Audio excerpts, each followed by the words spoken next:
for inviting me. I'm excited to be back at my home university.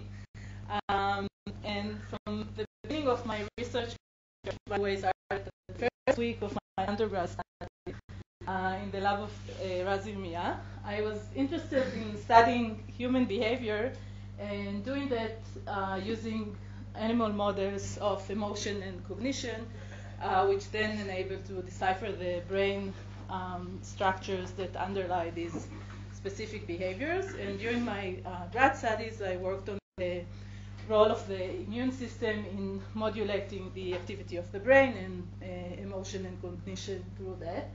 And for my postdoc studies, I wanted to take the other way around and start with manipulation of single cells and then circuits to test questions that were untested before because they couldn't be tested.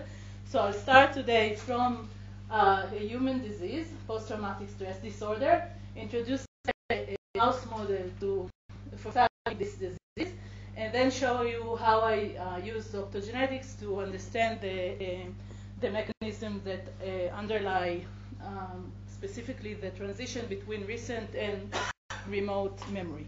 So let's start with PTSD. Post-traumatic stress disorder is a very common psychiatric disorder, especially in Israel, sadly.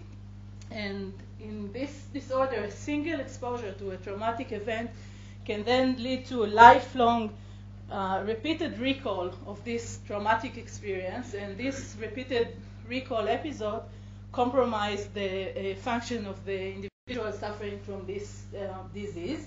And as of today, there's no specific treatment to the major symptom of this disease, which is this, again, this unwanted recall, repeated recall of the traumatic event. And PTSD can be modeled in a milder way by fear conditioning.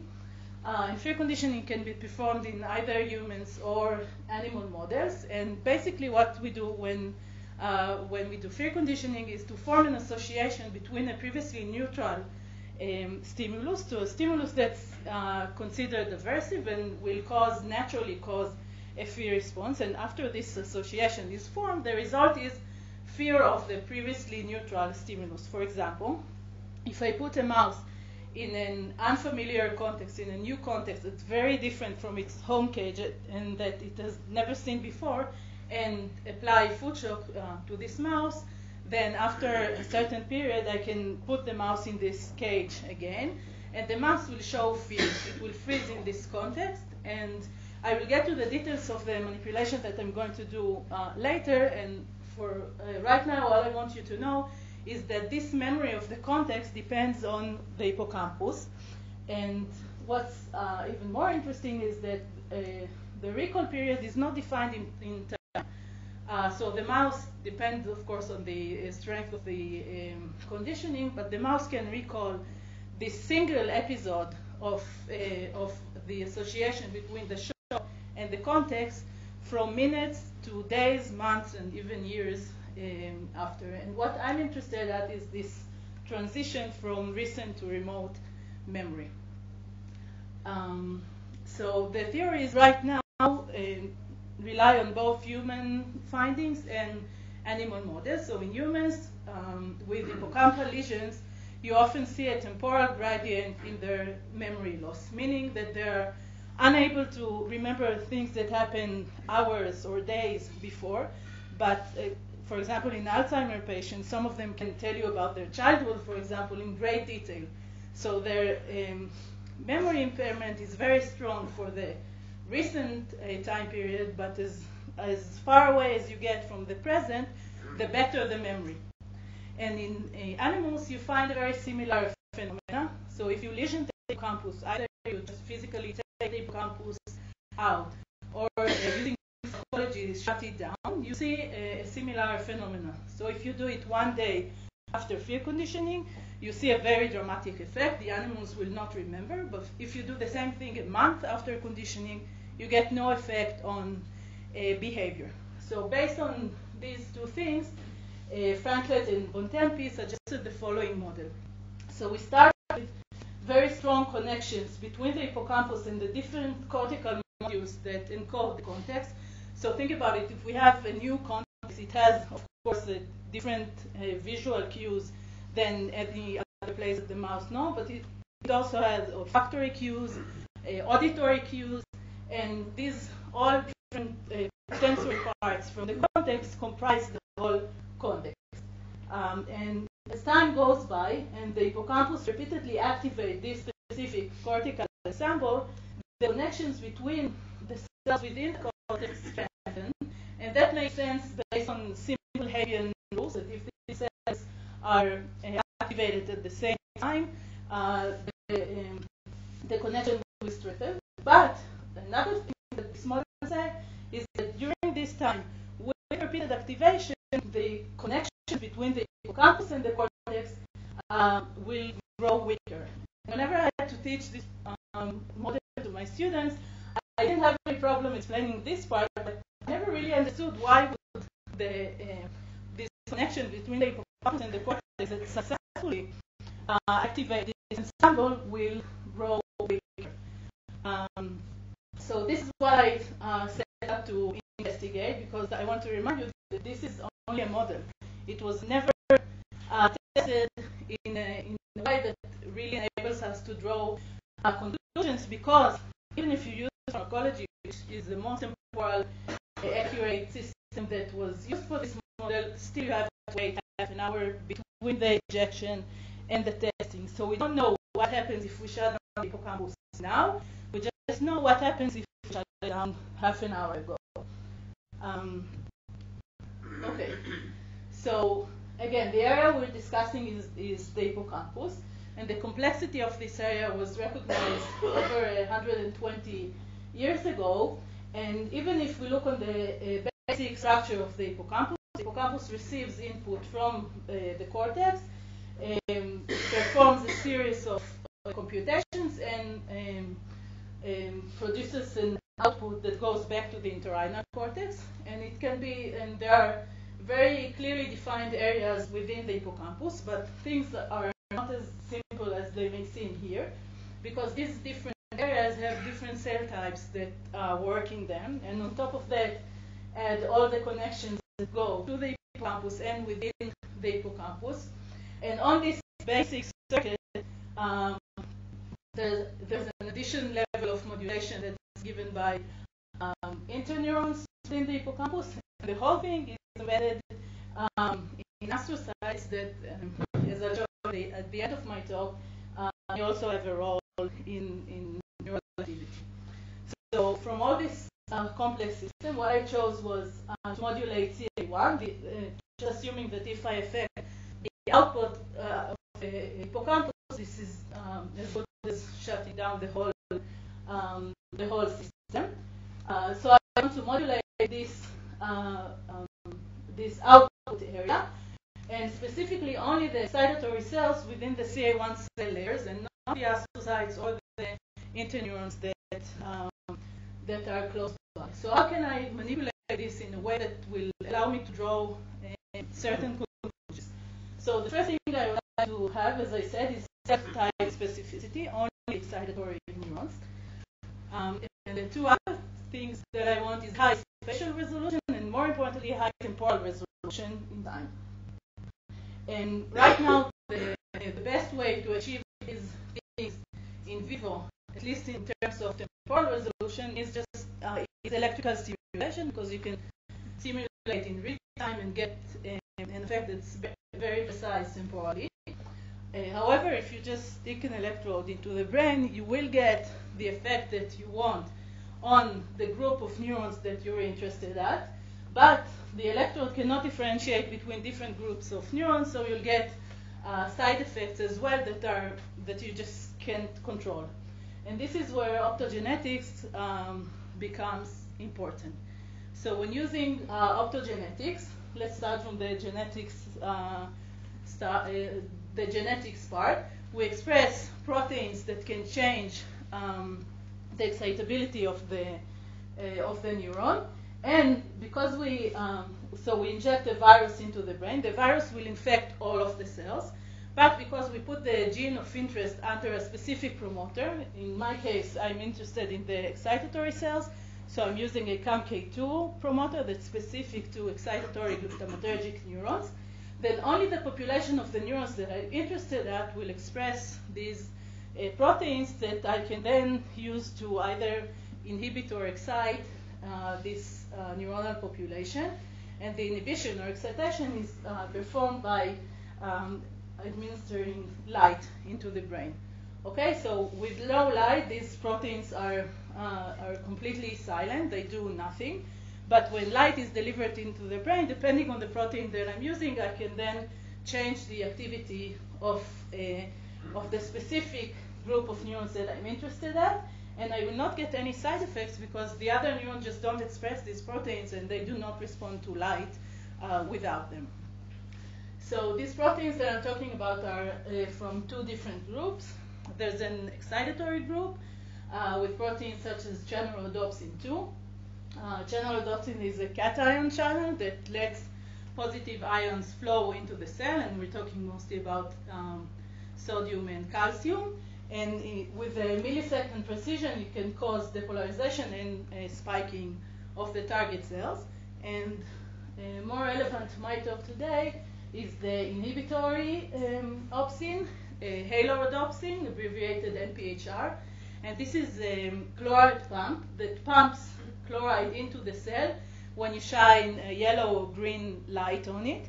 And so again, I can target now a specific group of neurons in CA1 and infect them with NPHR that can, as you can see here, with light, it can block firing. And this is just in culture. I'll show you the in vivo effect soon. And target a specific population that I'm interested at and start asking questions about its function. So going back to the model that I want to test, in order to even convince you that I can test this model, I have to show you the following things. First, that I can indeed get cell type specificity, that this protein that I'm injecting really has a physiological effect when I shine light on it, and that I get a behavioral effect with free conditioning. So let's start with the first requirements. So to achieve cell type specificity, I made a virus, a lentivirus, carrying the halorhodopsin NPHR gene conjugated to a green fluorescent protein. And again, as I said before, under the CAMK2 promoter that's specific to excitatory cells. And now all the excitatory cells at the injected area will express NPHR, and after that, when I shine light on them, I expect to get an inhibitory effect on these cells. So you can see these CA1 cells here. You see that they express NPHR EYFP very nicely in the processes, not just around the cell.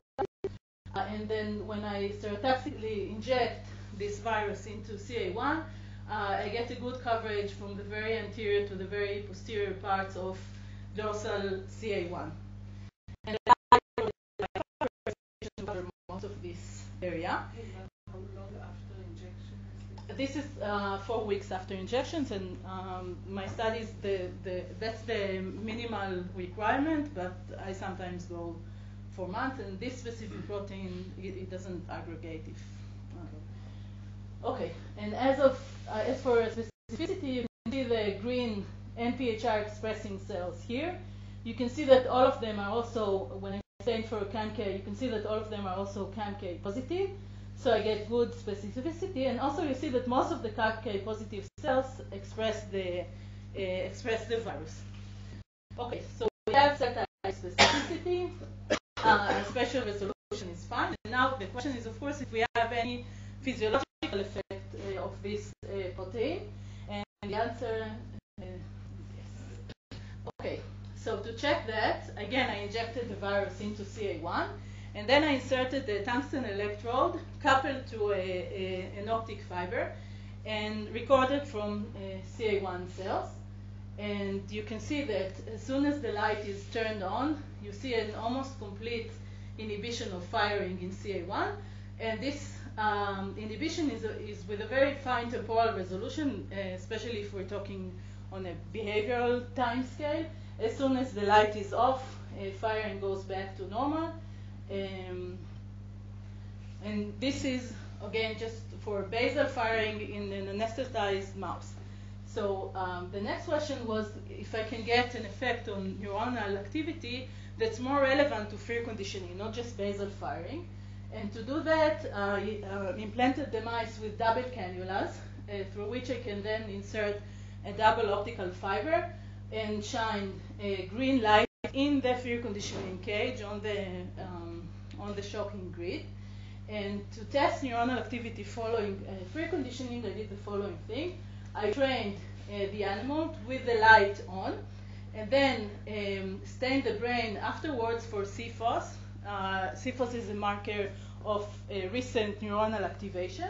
And you can see that in the control animals in CA1, all these red dots, I don't know if you can see them, are CFOS positive cells.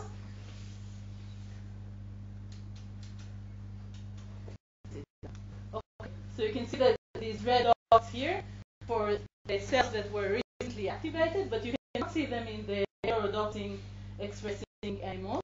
And I want to just show you that this decrease in CFOS activation is only in CA1, and that's the area where the animals were injected, but you don't see the same thing in the amygdala or in the cortex, and I'll talk about these areas later. Is this CFOS is only relevant to excitable? I mean to... Yes, you see...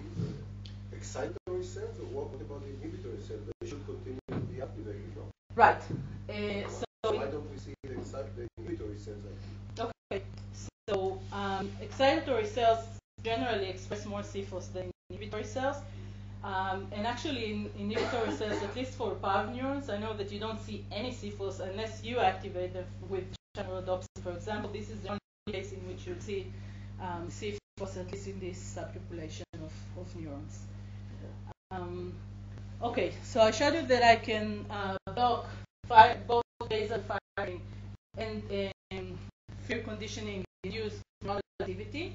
And the last thing to check is if I can get a behavioral effect in fear conditioning. So the paradigms that I use is the following. So I put the mice, as I showed you before, in a new context, but I don't only deliver a foot shot, but before that the mouse also hears a sound. And then when I test its memory, it can show me two kinds of memory. The first is a memory of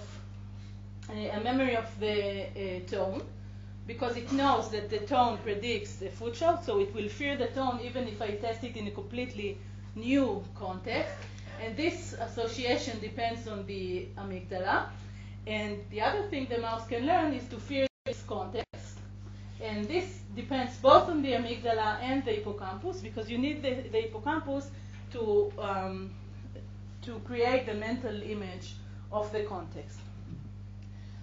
Okay, so I started by testing the light effect on the acquisition phase. So I trained the animals in this fear conditioning paradigm and delivered the light during training, and then tested them the next day without light, and you can see a very significant decrease in fear memory. These mice don't show freezing; they do not fear this context. But I do not make any long-term damage to the system, because if I retrain the mice the day after, if I retrain them the day after and test them again with training and testing without light, you can see that they can relearn this task. And importantly, when I test their auditory cued fear conditioning, their fear of the tone, not of the context, I don't see an effect for CA1 shutdown. When do you deliver the light? So in this case, I delivered the light just during training and got this and that effect. During training, you mean only in the period of the conditioning? Right, conditioning itself, and now I'll go to recall. Yeah, this is just during the conditioning itself. So now what happens if I deliver the light during recall and not during conditioning? In that case, when the light is delivered during testing, you can see an almost complete erasure of the fear memory. So the same mice that showed a very high freezing the day before do not freeze at all today when when the light is delivered during the recall phase. And if I test the same thing for the auditory cued memory, again we see no effect whatsoever. So it's specific to the hippocampal dependent task. Which area in the hippocampus? Strictly in CA1 that you do this? So I did pharmacology that affects the whole hippocampus, and you get a similar thing. When you do it only in dentate, in acquisition and in recent recall, you get the same thing. It's not as clear for remote. Okay, so going back to the model, the first part seems to be accurate, but before I test remote memory, I just want to convince you that what I see here is not dependent on some kind of behavioral side effect that I get because of the light stimulation. So in terms of exploration of the context itself, the animals under light stimulation control the context similarly, and if I put them in a different environment, you see no effect on the path length that they make in this environment. And what's most important is that you don't see any anxiety phenotype in these animals. So it's not that they fear the shock less, they just don't remember the context. And Udi, you asked about specificity with respect to the right, and this is why I targeted it. But if I choose a completely different area, like the amygdala, for example, and bilaterally inject both basolateral amygdalas, and as I tell you before, the amygdala is required for both contextual and auditory cued fear conditioning. In that case, when I shine the light during conditioning and test the animals the day after in contextual and for contextual and cued memory, you see that basolateral amygdala inhibition will cause damage to both kind of memory as expected. So you also have also in the amygdala sensitivity to light. You also design an amygdala that is sensitive to light. Yes. Yes. So that's a different group of animals, and in this case, I injected the virus. Sorry. These are also excitatory cells. Yes, there are excitatory cells in the basolateral amygdala as well. Yes. So if you present both the context and the tone, do you not abolish the fear conditioning?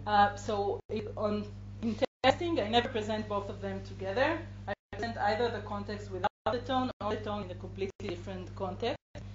But yes, if you do that repeatedly, and that's a process called extinction, and it takes days, if not weeks, to achieve. It's very frustrating. Then at the end, you'll get to the same point. But that's not memory loss or forgetfulness. They learn that they have to learn that this new context is safe. So it's a new kind of learning. Okay, so back to the remote phase of this model that I'm trying to test. To test this part, I trained a group of mice and tested them a month later.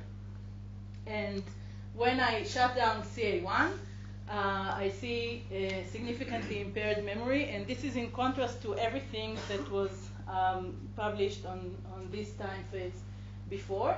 And the nice thing is that this is completely reversible. So on the next day, when I test the same animals without light, they show a perfectly fine memory. So I don't do any I don't have any long-term effects on memory.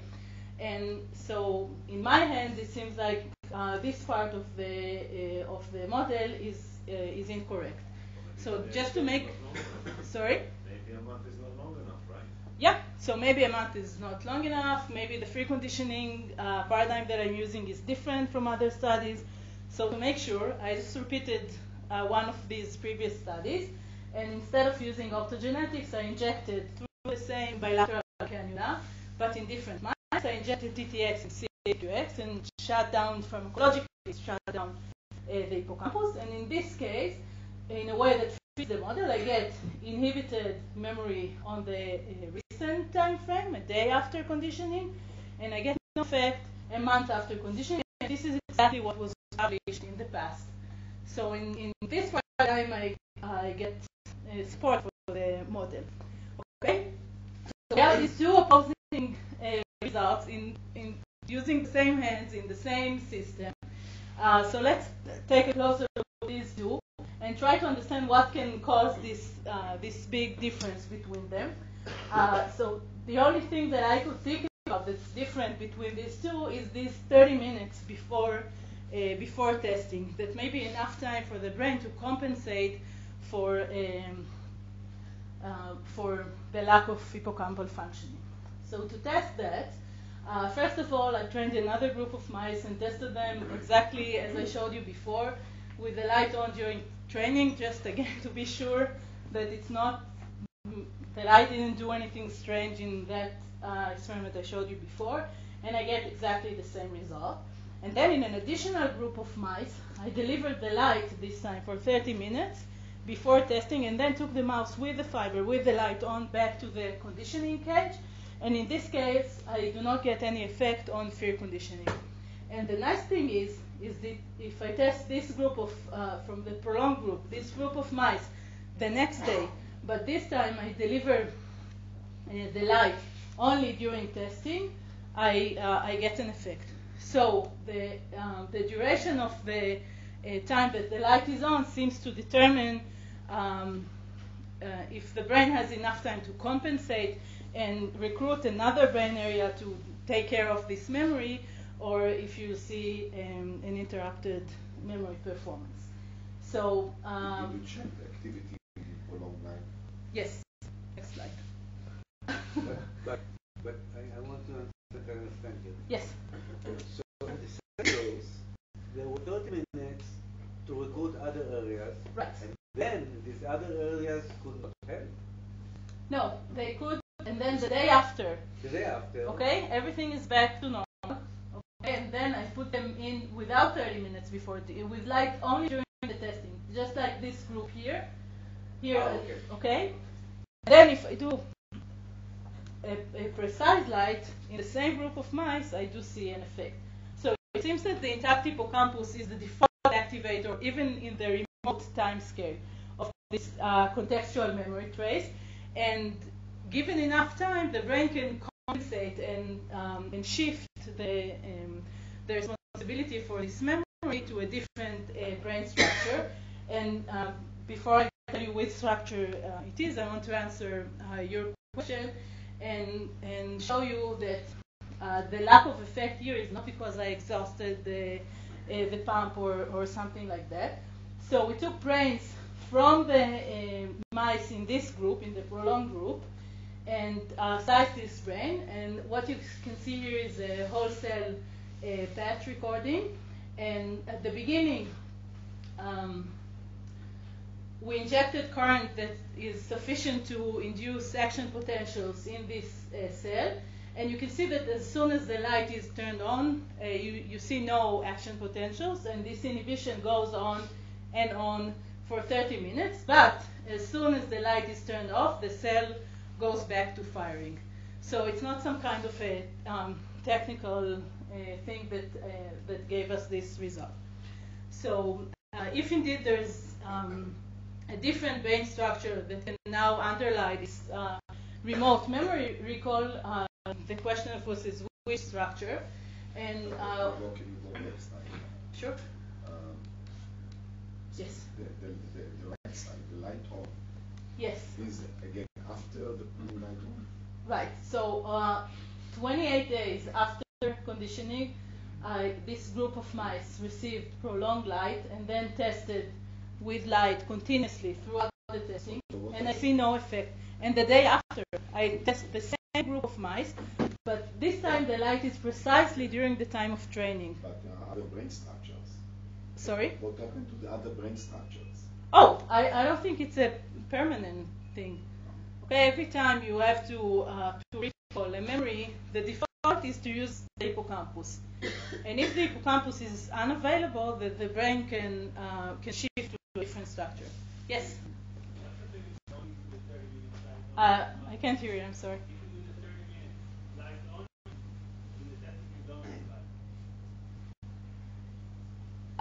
Then during testing, I don't get hippocampal shutdown. Okay, because it's not a channel that has any residual activity, it's a pump. As soon as the light is off, there's no more chloride pumping into the cell, and as I showed you here, as soon as the light is off, the cell fires normally. So I didn't do this experiment, but I don't see any reason to assume that. Might get facilitated behavior, right? I mean, Maybe it's worth testing. Yeah. Okay. So what can be the brain structure that takes over? So based on CFOS experiments in the literature, I tested the anterior cingulate cortex. And so again, I injected the same kind of virus into the to the ACC, to the anterior cingulate cortex, and delivered light both 1 day and 1 month after training. And 1 day after training, I get no effect for this cortical inhibition. But 1 month after training, I do get an effect. And you see that this effect is much smaller than the one that I get with the hippocampus shutdown. It's about 30%, and it's exactly what was reported in the literature in the past. And what if I take a completely unrelated brain area and do exactly the same? Will I always get the same thing? So the answer is no, because if we inject, again, the same virus into the olfactory bulb, for example, we get no effect either 1 day or 1 month after conditioning. Why do you target the ACC rather than, say, entorhinal cortex, which is the main output of this area? So, yeah. So I consider the entorhinal cortex to be a part of the, not part of the hippocampus, but a part of the hippocampal system. Yeah, and I want an area that's completely unrelated. It's not part of the circuit. It's unrelated, and also, again, in the literature, there are studies that show CFOS increase in this area during recall 1 month, but not 1 day after conditioning. Yes? This is excitatory neuron labeling with lentivirus in the olfactory? No, AV. This is AV, CAMK2? Yes. Okay, because the only excitatory neurons in the bulb are the microcells. So But they have very... certainly not in the granular cell layer, but okay. That's why maybe they have long processes to discover. Everything is labeled there. 99% of the bulb is inhibitory. So I didn't go into a bigger zoom than that because I only wanted to show the area, so I don't really know the phenotype, the specific phenotype of the cells there. Okay, so going back to the model. So I showed you again that in my hands this part of the model is incorrect, so I want to suggest an alternative model. And in this model, we start from the same starting place of strong connection between the hippocampus and the cortical modules. And during time, there is a decrease in the strength of the connection between the hippocampus and the cortex. And this is why the accuracy of the memory will decline in time, but still there are many connections. And also during time, there is some increase in the connectivity between the cortical areas. The difference is that if you immediately shut down the hippocampus, you see impaired memory because these connections are not sufficient to support the memory right now. But in a very short period of time, over the time course of minutes, this connection can become sufficient to support memory even when the hippocampus is not available. So an important prediction of such a model will be that even after the memory is already recalled and the animals remember that the context is fearful and it shows fear, if I turn off the hippocampus, I'll be able to shut down this fear response in real time during behavior. And to show that, I did the following experiment. First of all, I wanted to see that I can get inhibition even after the memory was already recalled. So I trained the mice, tested them 5 weeks later without light, and you see that the memory is present.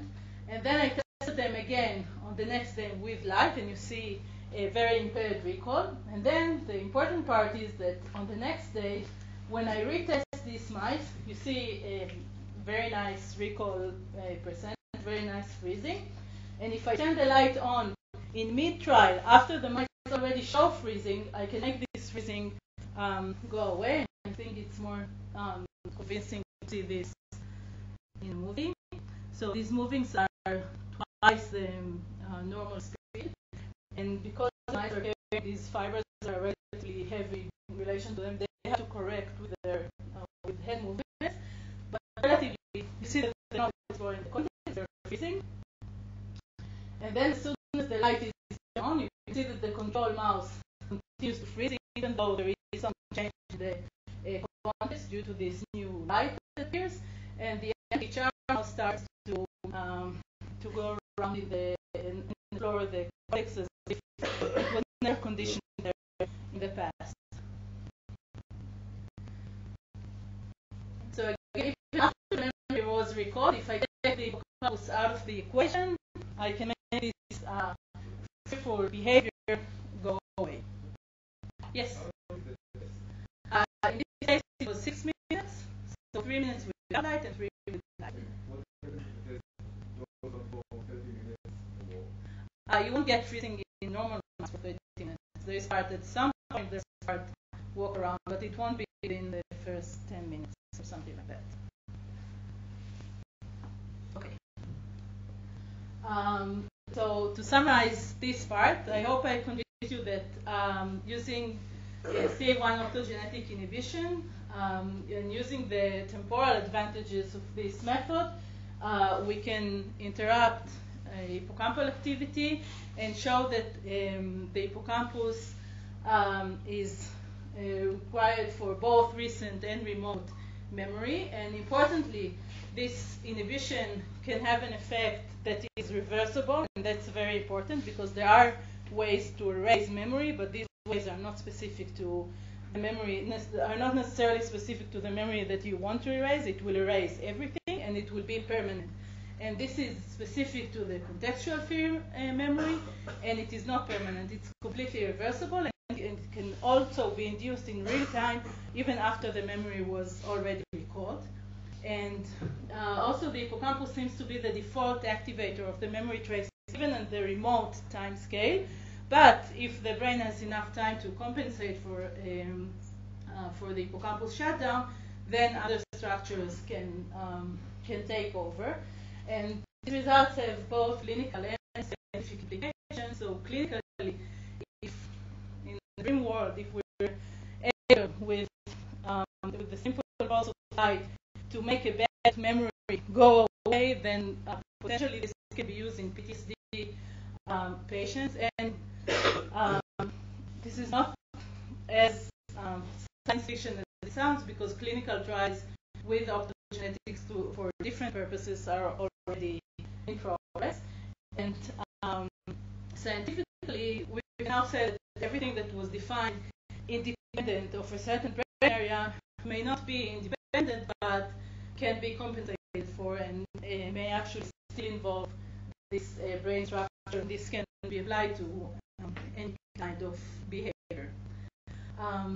So this is my wrapped up project that we recently sent to Science, but I want to switch gears here and show you just the beginning of a new project that I'm very excited about, that has to do not with neurons but with astrocytes.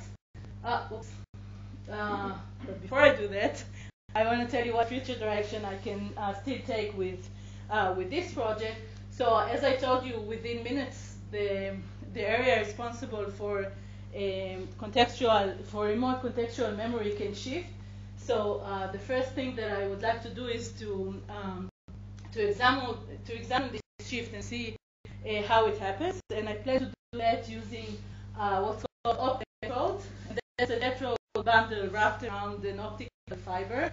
And this, all this fancy device is doing is just enabling us to lower the tip of the fiber as we please from day to day, and measuring different depth of the brain. And this can be easily carried out by a mouse, and as you can see here.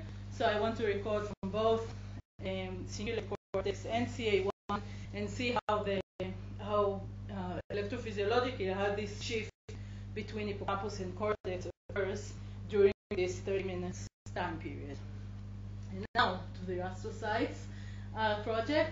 So as I showed you before, and that's not only true for the hippocampus, of course, but for the whole brain.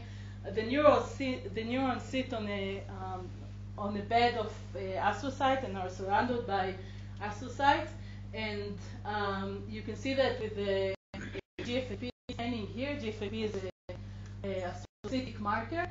And although this seems like a very nice antibody that stains perfectly well, actually GFAP is not a good antibody. It stains only about 30% of the surface of the astrocyte. So if it showed us a real picture, then we wouldn't be able to see anything but green. So astrocytes are everywhere, and especially along blood vessels, and their supportive babysitting roles are recognized for years, but their ability to modulate neuronal activity is highly debated. I mean, there are several papers that show that the astrocyte can manipulate neuronal activity, but the direction of the effect, if it's inhibitory or excitatory, how it is achieved, particular release or junctions, and actually everything that has to do with astrocytic modulation of neural activity is a big unknown. And the reason that I'm interested in this area was that astrocytes have been implicated in depression. So in depressed patients, you see a decrease in astrocytes, and that's true for both humans and animal models of depression. And in response to antidepressant treatment, which can be either pharmacological or electroconvulsive, you see a decrease, an increase, in astrocytes. So based on these findings, there was a hypothesis that claims that astrocyte may, abnormalities in astrocyte may underline depression. And the first tool that will enable to specifically modulate astrocyte without affecting the neighboring neurons is optogenetics. So to do that, they made a different virus, this time carrying CHR2, the cation channel, under the GFAP promoter that's specific to astrocytes. And you can see here these little clouds, every little cloud is an astrocyte, and they express a CHR2 conjugated to GFP. And if we catch a neuron that sits right on top of this astrocyte, you see that they're positioned very nicely to affect this neuron because they're wrapped all around its processes and its cell body. And I'm showing you a second recording from this cell. Okay, so if we now report from this cell, when again we patch a neuron and shine light on the astrocytes, you can see a gradual depolarization of the neuron, and at the end it's sufficient to cause spiking. But everything is on a very slow time scale compared to what we see if we just put the CHR2 into neurons. And this effect is not only in slides. So again, when I inserted the tungsten electrode and did some extracellular recordings in vivo, you can see increased firing in CA1 when the light is on. So I excite the astrocyte, and by some mysterious mechanism that I'm still working on understanding, it increases neuronal firing. And this is just the beginning of this project. And I already know that this is sufficient to cause behavioral effects as well. Do you know it's excited neuron? Sorry? Do you know? This specific neuron is a pyramidal neuron, yes, in CA1. What's the meaning of exciting an astrocyte? What is your electrical equivalent for it? Okay. So, to make a very long story short, channel rhodopsin allows not only sodium but also calcium to flow into the cell, and one possibility is that this calcium then triggers a series of intracellular events that will lead to again, this is an unknown. Do they secrete something that affects the neurons? Is there a connection through gap junctions? The answer is probably both, because sometimes we see a gradual synaptic-like effect, and sometimes we can see a very immediate response in the neurons that suggests that something goes through gap junctions. Okay, so with optogenetics tools as opposed to electrical stimulation, we can get high temporal, genetic, and spatial resolution, and we can get either excitation or inhibition in real time. And when I use it in neurons to inhibit excitatory neurons, I managed to modify the existing theory about the transition between recent and remote memory, and I hope that when using it in astrocyte, I'll be able to directly test how astrocyte affect neuronal activity, and to be able to test the implications of these changes in depression. In the future, again, I hope to use these tools in these projects and other to dissect the neuronal basis of normal and disease behavior.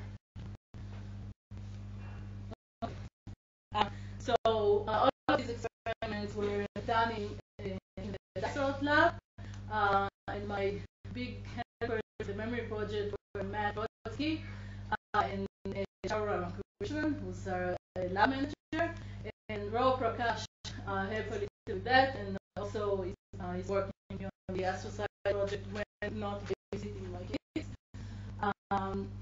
And the astrocyte project, when it got to its chronic stage, I got lots of help from electrical engineering guy, the Horwitz lab, Megan Wax and Ofer Shaham. And also, I want to thank Yaniv Ziv from the Schnitz lab and Koji Rashi from the Guggenheim and Priest laboratories. Questions?